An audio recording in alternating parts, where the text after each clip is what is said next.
This is a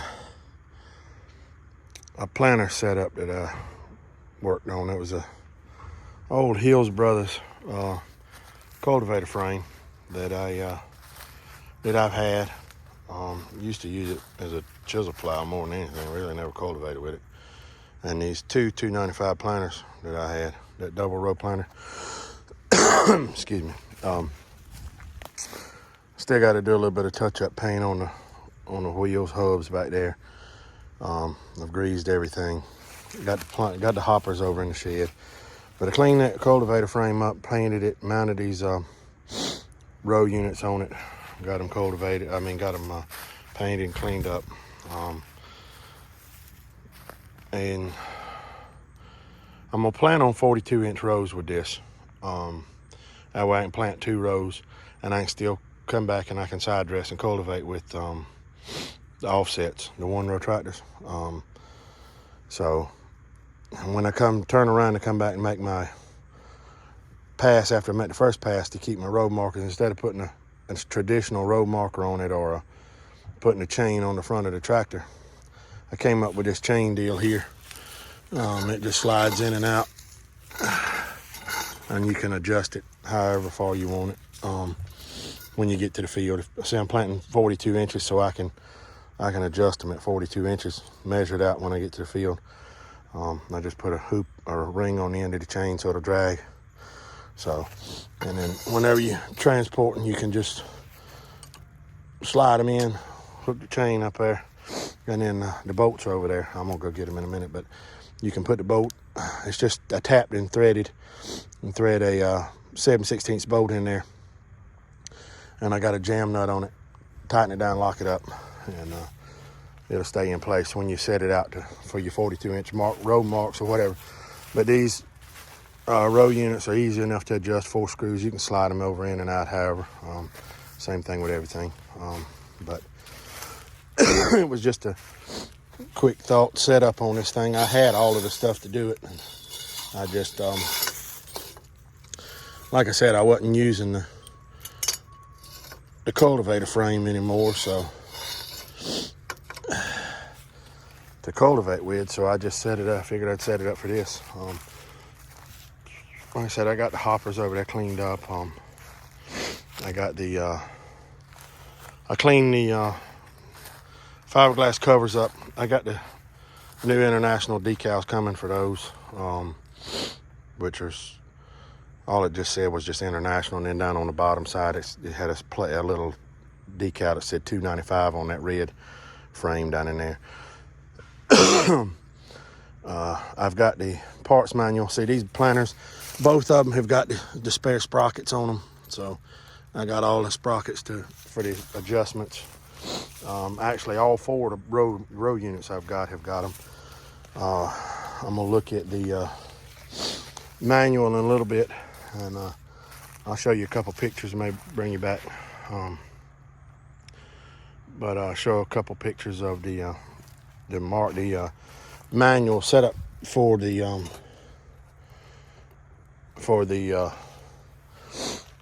seed spacing. I need to go through there and see what my seed spacing is going to be, and then the way you change the seed spacing for your planter unit is with this series of gears. So each one's got a different number of teeth on it.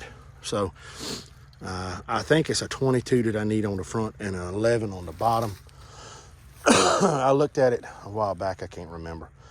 But that may be for a 12-inch row spacing. That was like for my Jimmy Red, that heirloom corn. But I'll bring you in on that manual, and whenever I change these gears, it's just you loosen these two. There's 2 bolts on the back side right here on those 2 nuts right there. Loosen those nuts, that pivots and that chain will come right off. You swap, and then your 2 nuts will hold the sprockets on. You swap your sprockets out, put it back together, tension your chain back up, tighten it all down.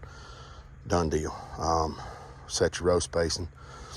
This planter has actually got the depth stops that mount to the disc openers. The other discs here the other planter units I got do not have those. That's one reason I'm gonna plant 2 rows with this one this year. I'm gonna still use my 1 row setup on the 100 or the 140 to plant my Jimmy Red and stuff with. I'm still on the fence about what I'm gonna plant in these other 2 fields. I got these bigger fields. I don't know. I may plant conventional GMO corn in one of them and spray it and do everything. And then the other one, I think I'm gonna plant it. Thinking about planting Trucker's Favorite. So, like I said, I'm still on the fence. I don't know. But like I said, just a little quick video here. I'm gonna add a little bit more to it.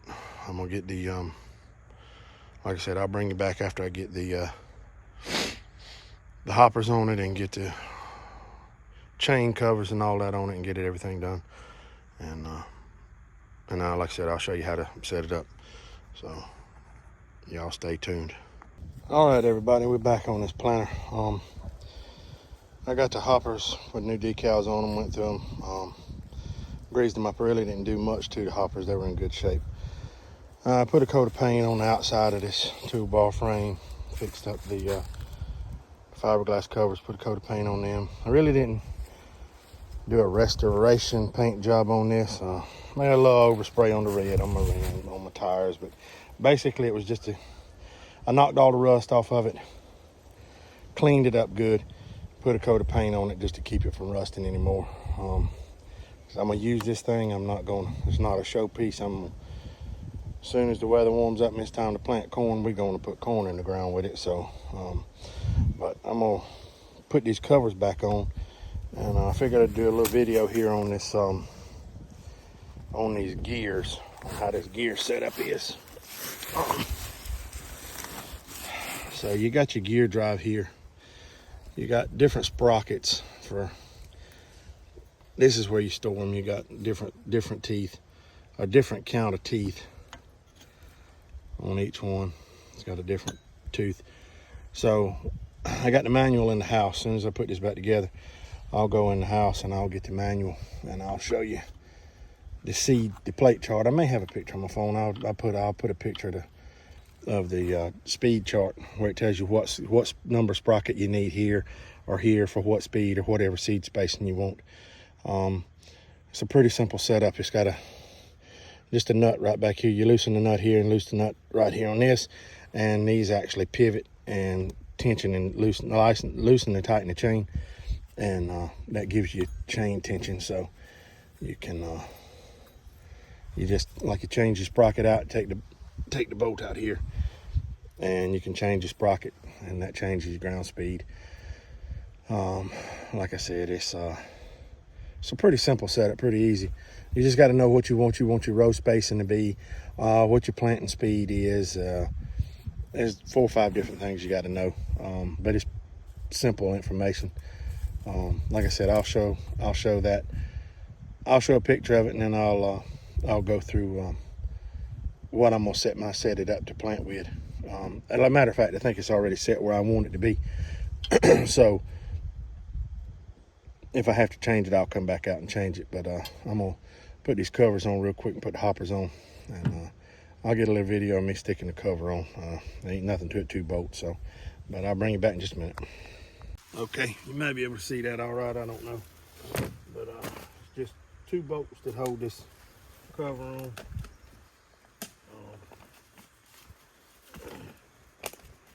I did clean the head of these. I cleaned the bolts up, cleaned the threads on them, put a coat of paint on them. But, pretty simple. It just slides in place. There.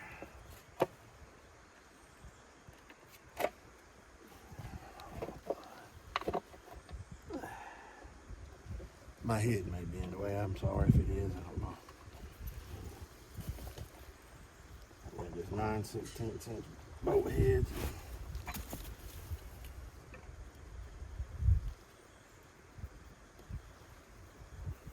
You got to be careful when you tighten these things down, because it's fiberglass. If you do over tighten it, it'll be through. Snug's all you want.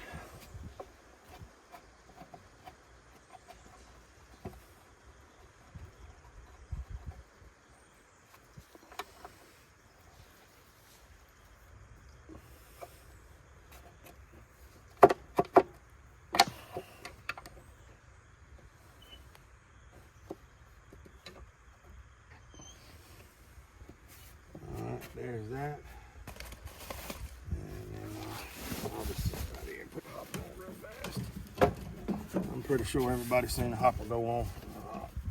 Just slides in place. Gear flips down.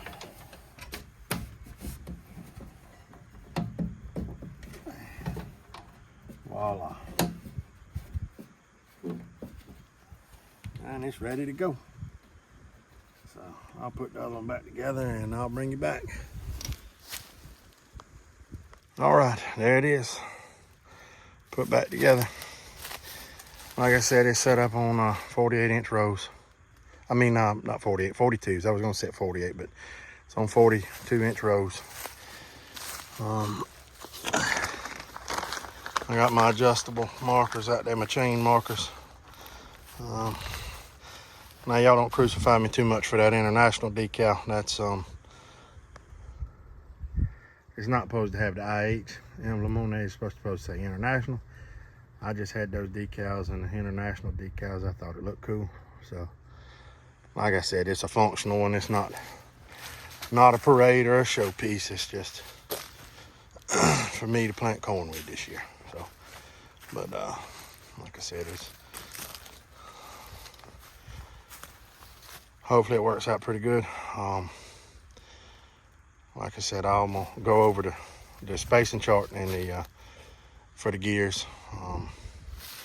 I actually, these lids, these things are hard to find in good shape.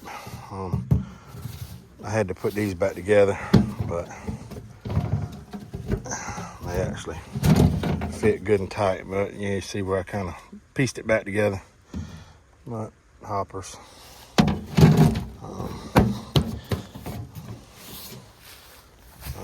This one was actually broke completely in two, and I put it back together. So, but those little deals work. So, I got a piece of pine straw in there. I had to clean that out. But, and these are 75-pound hoppers. I wish I had some.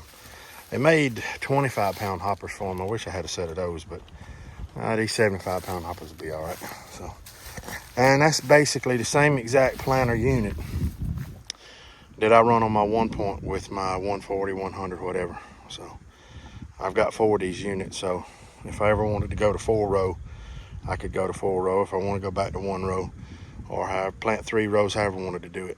So, but yeah, like I said, just my planter set up for corn this year.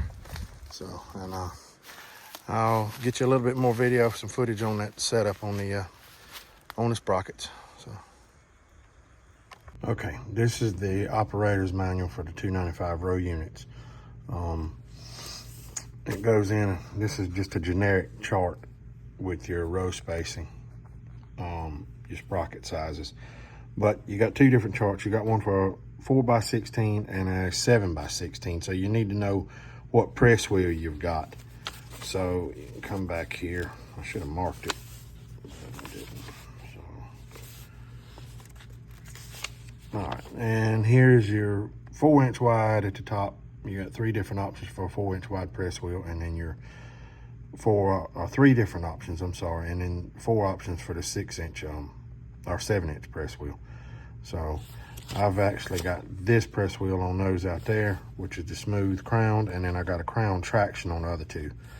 So also one option that this planter's got is these depth bands. Instead of using the depth plates. I don't even know if it's in here. Well, I'm pretty sure it is. I don't remember where it's at. But that just helps you with your seed depth. And it goes into detail about how to adjust those sprockets. I kind of went over that in the other video, in the other part of it.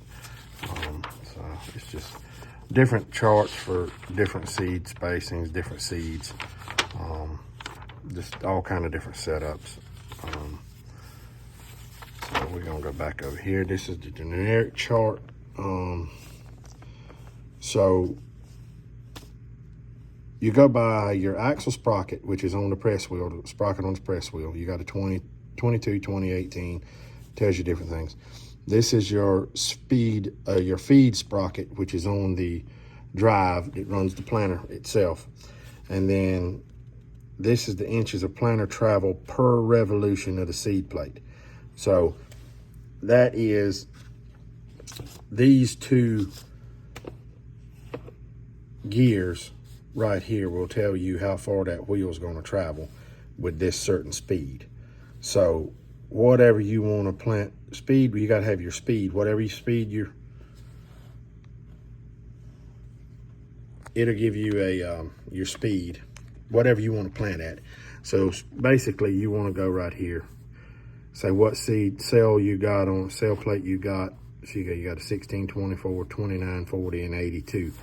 So basically you want to say, I want my seeds X amount of inches apart. Say I'm gonna plant Jimmy Red. I like to plant Jimmy Red about 11.6 in a 16 cell plate. So that tells me I need to plant at 5.5 miles an hour, and I need an 11 and a 14. So I need 11 on my feed sprocket and a 14 sprocket on my axle. So now if I want to come down here and want to plant slower, but I still want different spacings, you see here's your, if I want to plant slower, the only way I can get that, I got to have a certain speed. So if I go slower than the 5 miles an hour, say if I want to go to 5 miles an hour instead of 5.5, it's going to be 10.3. So it just tells you got to have whatever speed spacing you want. You have to adjust your speed, and then you adjust your sprocket size. Excuse me. So it's not an exact science with this chart. On the other charts, you can get it pinpointed down to population. Say you want 100,000 population or 29,000 population, whatever your population on that seed. But see, this is just a generic spacing that I want because I'm planting heirloom corn. I'm not going for the maximum yield. I'm going for better quality plant, better quality plant quality in product quality instead of quantity. So, but like I said, this is just a general breakdown. So like I said, you can get into a whole lot of different settings. So, but like I said, it's just a general setup on that. So I forgot what I had that one set up out there. I'll look back at it. If anybody's got any questions, you can screenshot this off of this video, or if you got any questions, just send me a message and we'll go from there. Like I said, as soon as the weather starts warming up, it won't be long because it's already the end of January. So it won't be long, we'll be ready to plant. So like I said, we just go ahead and trying to get ahead of the ball game. So like I said, thank y'all for watching. Y'all like and subscribe. For the ones that are not subscribed, thank everybody for watching again. I look forward to seeing you on the next one, and we'll bring you back.